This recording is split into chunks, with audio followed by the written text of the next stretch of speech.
Bienvenidos, fluidómanos. El día de hoy vamos a continuar hablando sobre estática de fluidos. Les quiero recordar que hemos abierto este nuevo capítulo del curso teórico y en este video nos vamos a enfocar en la parte que es presión en un punto, cómo se comporta, cómo podemos visualizarla, y esto pues nos va a abrir camino a algo que se llama la ley de Pascal. En el anterior video estuvimos hablando que la presión la podíamos definir como una fuerza normal que se aplicaba a un área y que esa área debía ser totalmente perpendicular a la fuerza normal que se estaba aplicando.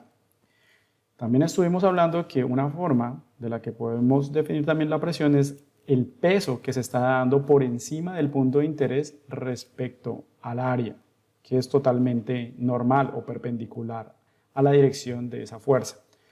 En esta expresión que ustedes están viendo acá, diera a entender, pareciera que estoy diciendo que el peso es igual a la fuerza normal. Y no es así. Recordemos que la fuerza normal es una fuerza de superficie, mientras que el peso es una fuerza de cuerpo o de volumen que se da. Simplemente estoy diciendo es que el peso de la columna del fluido se transfiere de forma normal al área que se encuentra acá. Y por esa razón es que podríamos definir la presión. Y esa suposición o esa afirmación que acabo de dar es lo que nos permitió construir esta relación, donde decíamos que la presión iba a ser igual a la densidad por la gravedad por la altura, donde la única variable que iba a afectar la presión iba a ser la altura, siempre y cuando estuviéramos hablando del mismo fluido, es decir, que fuera totalmente homogéneo. Y pues por consecuencia podemos, o decirlo de otra forma, es que la densidad iba a ser totalmente constante. Pero si ustedes miramos acá la definición de esta presión y todo lo que hemos hablado acá siempre era aplicado a una única fuerza, es decir, a una sola transferencia normal. Pero ahora la pregunta que tenemos que hacernos acá es ¿qué sucede cuando hay varias fuerzas normales? ¿Y cómo podemos interpretar eso en un punto? Para visualizar este problema vamos a plantear nuevamente nuestra piscina, donde vamos a tener un largo, vamos a tener un ancho y una altura. Y vamos a decir que queremos calcular la presión que se está dando en ese punto, donde ustedes lo están viendo acá, en el centro. Vamos a referenciarlo en 3 dimensiones, es decir, vamos a empezar con el eje X, donde la parte derecha es positiva y la parte izquierda es negativa. De la misma manera vamos a hacerlo para el eje Y, y en la parte vertical lo vamos a hacer para Z, tal como ustedes lo están viendo acá. En el anterior ejemplo, solo nos habíamos enfocado en lo que era la componente vertical, es decir, en la dirección Z. Y por esa razón hablábamos del peso, porque viene en esta misma dirección. Pero ahora la pregunta nos dice qué sucede si fueran varias fuerzas normales. Es decir, podemos tener una fuerza normal que venga de la dirección X, como se está dando acá, o podemos tener también una que venga de la dirección Y, como lo ven ustedes en este momento.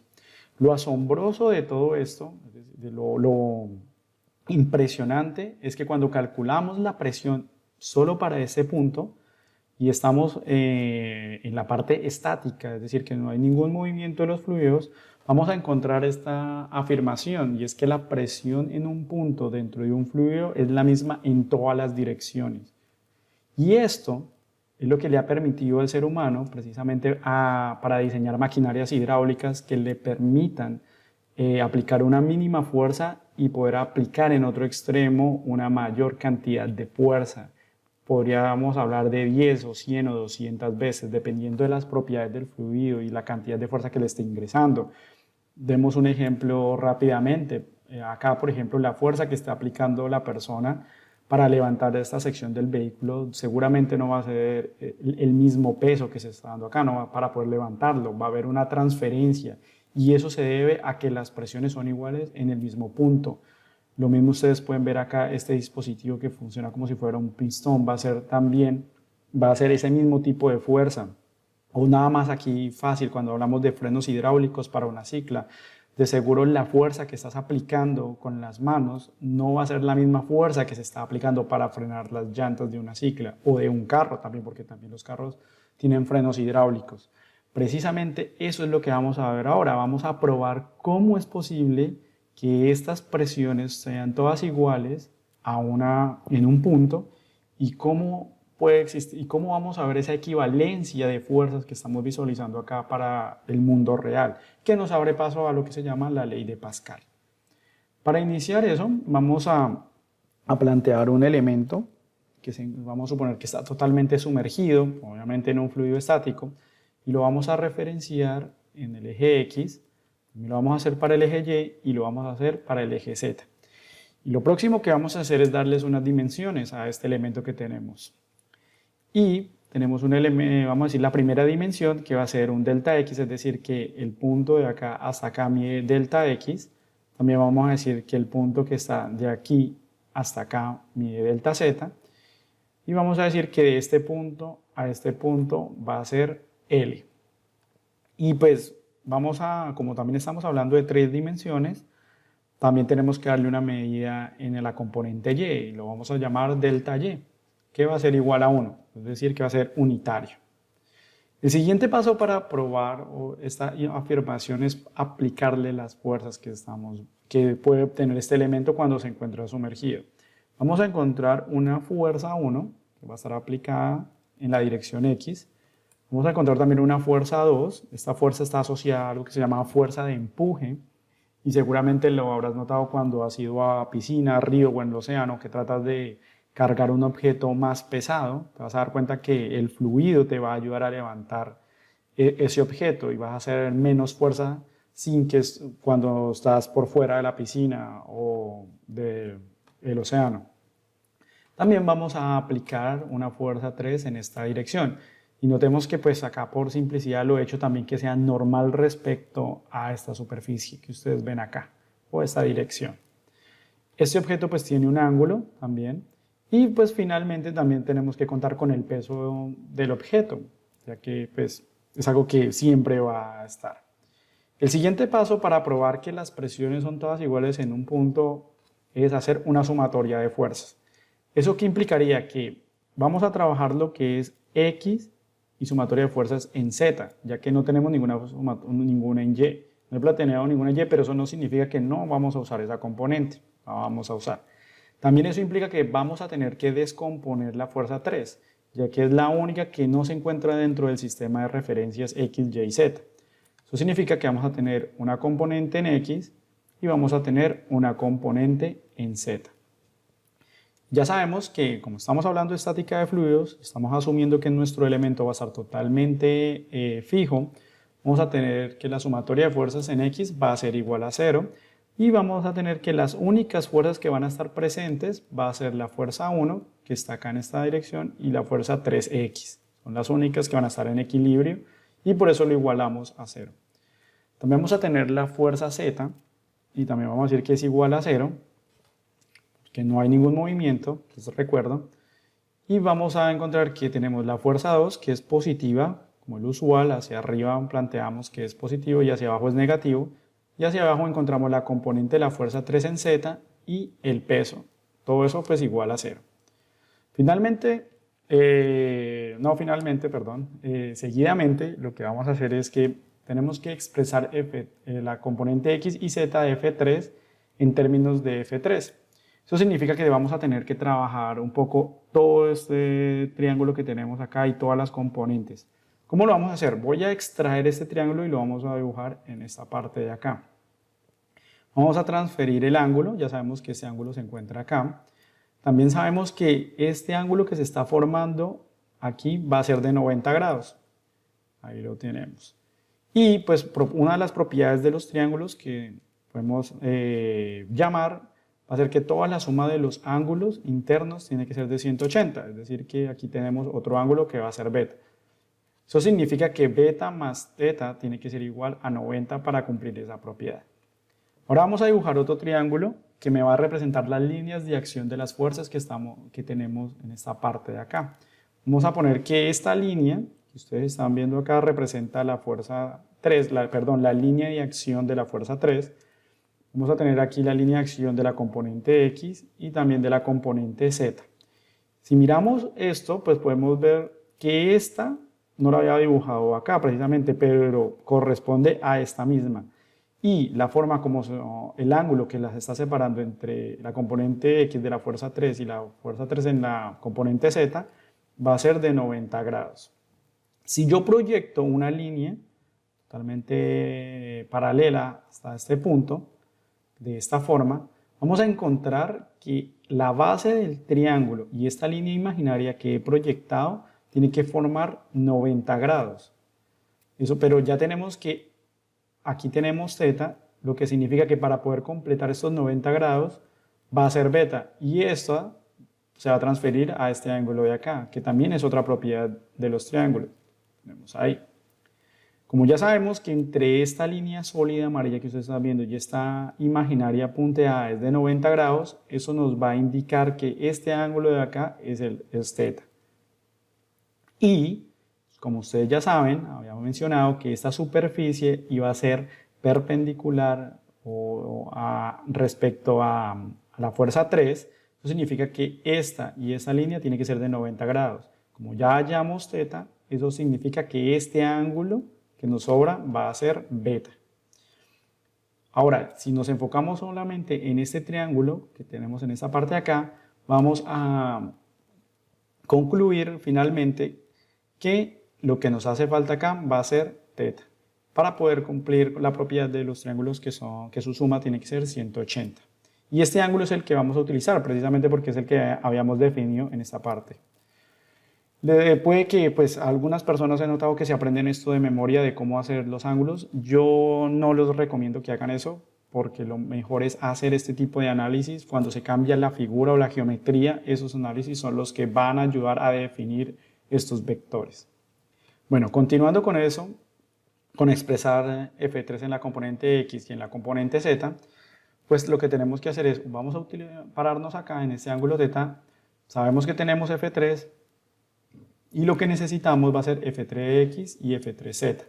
La relación trigonométrica que nos da eso va a ser seno, ya que es opuesto sobre hipotenusa, que en este caso nos quedaría de esta forma, donde el opuesto vendría siendo la componente en x y tendremos f3. Que cuando despejamos, pues nos vamos a obtener esta ecuación. Ahora, para calcular la componente f3 que se encuentra en la dirección z, vamos a utilizar coseno, ya que la propiedad nos dice que es coseno sobre hipotenusa, que en este caso pues es f3, y nos va a quedar esta expresión, que cuando despejamos f3z nos va a quedar de esta forma. Ahorita lo que vamos a hacer es actualizar, es decir, introducir estas fórmulas dentro de estas dos variables que tenemos acá, y nos va a quedar de esta forma, de tal manera que ya hemos definido una sumatoria de fuerzas con sus componentes. Ahora lo que tenemos que hacer, y siempre recalco esto, es uno de los pasos más importantes, es expresar todo en términos geométricos, es decir, cómo podemos llevar todas estas variables que ustedes están viendo acá, toda la parte trigonométrica, a expresarlo en función de áreas, alturas, longitudes, etc. Bueno, lo primero que ya sabemos es que la forma que podemos expresar la fuerza que contenga un término geométrico va a ser el área y va a ser a través de la presión. Aquí es donde aparece la presión y sabemos que la presión 1 tiene que ser igual a la fuerza 1 por el área 1, donde despejamos la fuerza 1 y nos va a quedar de esta forma. De la misma manera lo podemos hacer con las demás componentes, es decir, por la fuerza 2 nos va a quedar de esta forma y con la fuerza 3 nos va a quedar de esta forma. Lo que podemos hacer ahora es reemplazar F1 acá por esta fórmula y así sucesivamente, para que nos llegue de esta manera. Quiero que noten algo importante y es que también hice un reemplazo muy rápido y era el peso. Ya en los anteriores videos hemos hablado de cómo transformar el peso a términos geométricos, que nos viene quedando de esta forma, donde vendría siendo densidad de gravedad por volumen. Es algo que vamos a seguir utilizando de ahora en adelante, así que espero que si no lo tienes claro, pues visites los anteriores videos y ahí sí te vas a dar cuenta cómo hacemos ese traspaso. Ahora lo que tenemos que hacer es definir el área y el volumen de cómo están actuando, y eso es también, aunque parezca fácil, a veces he visto que no lo es en todas las ocasiones. Entonces, para hacer ese traspaso vamos a imaginar nuestro elemento que tenemos acá en 3 dimensiones, tal cual como lo están viendo acá. Dense en cuenta que tenemos delta X en esta parte, tenemos delta Y, que vendría siendo el fondo que está dando acá, tenemos nuestro delta Z, que es esta distancia, y tenemos L, que podría representarse como la hipotenusa de nuestro triángulo. Y dense en cuenta cómo están actuando cada una de las fuerzas. Por ejemplo, la fuerza 1 se está aplicando sobre esta área roja y la fuerza 2 se está aplicando sobre esta área verde. La fuerza 3 se está aplicando sobre esta área que se tiene acá. Y dése en cuenta que siempre que hablamos de presión, tenemos que hablar que la fuerza es la fuerza sobre el área y esa área debe ser perpendicular a la fuerza que se está dando. Eso nos va a permitir identificar esas áreas. Por ejemplo, el área 1. Si miramos el área 1, fácilmente podemos determinar que es un rectángulo donde vendría siendo delta z por esta distancia y esa distancia corresponde a delta y. Es decir, que el área 1 es igual a delta x y delta y. Para el área 2 va a ser delta x y delta y, veámoslo acá, delta x vendría siendo esto por delta y, tal como nos refleja el área verde. Para el área 3 pues va a ser esa hipotenusa o esa distancia L por el delta y porque también es un rectángulo. Y pues finalmente el volumen podemos expresarlo de esta manera, que es delta x, delta y delta z. Y ustedes se darán cuenta que lo he dividido aquí por 2, porque si quisiéramos el volumen de un cubo, simplemente tendría que proyectar todas estas líneas acá y me formaría un cubo perfecto. Sin embargo, como solo estamos hablando de la mitad de un cubo, de esta forma, pues basta con dividirlo por 2. Cuando actualizamos esas fórmulas, nos va a quedar de esta manera. Vamos a tener que P1 multiplicado por delta Z, delta Y. Vamos a tener P2, lo mismo de esta forma. Cuando me refiero a actualizar, me refiero a que reemplazamos área 1 y lo metemos en esta fórmula, área 3 acá, área 2 y así sucesivamente. Y lo mismo el volumen. Dense en cuenta que ahorita podemos cancelar algunos términos después de esta actualización. Por ejemplo, podemos eliminar delta y, si sacamos factor común de delta y lo pasamos a dividir por 0, eso nos va a dar 0. Eso significa que delta y se va. También podemos mirar en la fórmula de abajo que podemos cancelar, también en todos los 3 términos que tenemos, hay un delta y, también se puede ir. Y también lo que vamos a hacer ahora es, seguido pues estamos hablando de que tenemos que expresar todo en términos geométricos, es expresar las funciones trigonométricas con la geometría del elemento. Recordemos que la parte de trigonométrica surgió cuando estábamos hablando de la descomposición de las fuerzas. Ahora puedo utilizar esas definiciones, pero solamente con las longitudes de la figura que estoy hablando. Por ejemplo, si cogemos acá el seno de teta, si miramos aquí seno de teta, vamos a encontrar que, por definición, es el opuesto sobre la hipotenusa. Y la geometría del elemento me dice que el opuesto es delta z, tal como lo ven acá. Y la hipotenusa, pues va a ser L. Lo mismo hacemos con coseno y nos va a quedar de esta forma. Cuando actualizamos, es decir, cuando reemplazo en lo que nos quedó de esta fórmula seno y coseno, nos va a quedar las fórmulas de esta manera. Y dense en cuenta que los términos comienzan a cancelarse. Por ejemplo, si ustedes miran acá, delta z y delta z, cuando saco factor común, ¿cierto? Y lo paso a dividir por 0, se va a cancelar. Esta longitud L, o la hipotenusa, que también he llamado, también se van a cancelar. En esta ecuación, en la otra parte de la ecuación, podemos cancelar el delta x, ya que todos los 3 términos lo tienen. También puedo cancelar aquí esta L y va a quedar de esta forma. O sea que finalmente nuestra ecuación se ve de esta manera, si ustedes han seguido el procedimiento cuidadosamente. Ahora viene algo muy sencillo, y es que aquí ya podemos sacar una conclusión muy rápido, y es que recordemos que esta ecuación proviene de la sumatoria de fuerzas en la dirección X. Y lo único que hay que hacer es igualar las presiones, es decir que rápidamente podemos decir que la presión que se está aplicando proveniente de la fuerza 1 va a ser igual a la presión que se está aplicando proveniente de la fuerza 3. Ahora, sin embargo, acá no podemos hacer esa conclusión tan rápido porque no tenemos este término. Algo que quiero añadir es que des en cuenta que este término también nos está diciendo otra cosa, y es que la variable delta z, que recordemos que representa la altura también del agua o del fluido, siempre es de la componente vertical, es una variable indispensable a la hora de calcular las presiones, y aquí la estamos viendo reflejadas. Sin embargo, en esta ocasión, como estamos hablando de que todo tiene que ser calculado para un punto, lo que vamos a hacer es controlar el elemento hasta convertirse en un punto. Es decir, que todo esto tiene que volverse un solo punto. Y la forma para poder convertir todo eso va a ser que delta z tienda a 0. Si delta z tiende a 0, pues todo ese término se va a 0. Y esta vez nos queda muchísimo más fácil igualar las presiones para que quede de esta forma. como P2 es igual a P3. Finalmente, pues nosotros podemos concluir que todas las presiones son iguales, porque si P1 es igual a P3, eso significa que P2 tiene que ser igual a P1 y P2 también es igual a P3. O sea que finalmente podemos decir que la presión 1, la presión 2 y la presión 3 son iguales y todas provienen de fuerzas distintas en diferentes direcciones. Y que pues obviamente pues todo esto tiene que estar en equilibrio. Ahora, yo les había prometido que esto pues tenía una gran ventaja y era la ley de Pascal y era precisamente la forma como se explotaban las maquinarias hidráulicas, que el hombre lo ha hecho. Y pues esto es lo que nos da origen a la ley de Pascal y recordarán ustedes estas imágenes, por supuesto que lo estuvimos hablando al inicio del video. Una forma clásica para representar ese cambio de fuerza, pero manteniendo que todas las presiones sean iguales, es a través de esta figura que ustedes están viendo acá.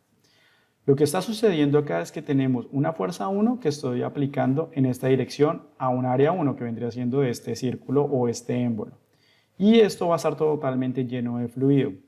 Toda la presión que yo estoy ejerciendo va a hacer que mi fluido se desplazca para poder desplazar este émbolo de esta forma. O este pistón incluso, que vendría siendo el mismo pistón que tienen estas maquinarias hidráulicas. Y eso pues va a desplazar un área 2, ¿correcto? Ahora, tenemos una fuerza 2 y un área 2. La presión que se está transfiriendo por toda esta máquina que tenemos acá dibujada va a ser igual, porque ya probamos que para un punto es totalmente igual. Y eso significa que es presión 1 igual a presión 2. Pues cogiendo como beneficio la primera fórmula que estuvimos hablando sobre la fuerza normal sobre área, vamos a tener que mi fuerza 1 va a ser dividido por área 1, que es la definición de presión 1, va a ser igual pues a la fuerza 2 por el área 2. Noten algo muy interesante y es que si yo quisiera levantar un objeto muy pesado, lo único que tengo que hacer es disminuir el área 1, porque es inversamente proporcional. Eso significa que si yo aplico una fuerza acá y mi área acá es más pequeña, voy a generar una mayor fuerza en el otro extremo. Y ese vendría siendo el mismo concepto para una retroexcavadora o, por ejemplo, para levantar un auto, como lo ven ustedes acá. Los pistones, los frenos hidráulicos hacen exactamente lo mismo. Simplemente que pues esto pues ya también depende del tipo de fluido que se está manejando, la densidad que tiene el fluido, etc. Pero esta es la forma como se aprovecha que la presión sea igual en todo un punto. Y bueno, el hecho de que la presión sea igual, eso significa que la presión en mecánica de fluidos, para todos los fluidos, se dice que es un escalar. Y esto pues es algo que yo ya había probado en otro de los videos, también lo pueden ver, pero la geometría era diferente, habíamos definido el triángulo de otra forma, pero siempre va a dar igual, o sea que independientemente de la geometría que se esté dando en la figura, siempre que hagamos los mismos pasos, la presión se va a convertir en un escalar o se va a probar que es un escalar. Y eso significa que va a ser igual en todas las direcciones. Bueno, fluidómanos, espero que les haya gustado este video. No olviden suscribirse, sé que fue un poco largo, pero vale la pena tener esos conceptos bastante claros cuando abordemos otro tipo de temas aquí en estática de fluidos. Nos vemos una próxima.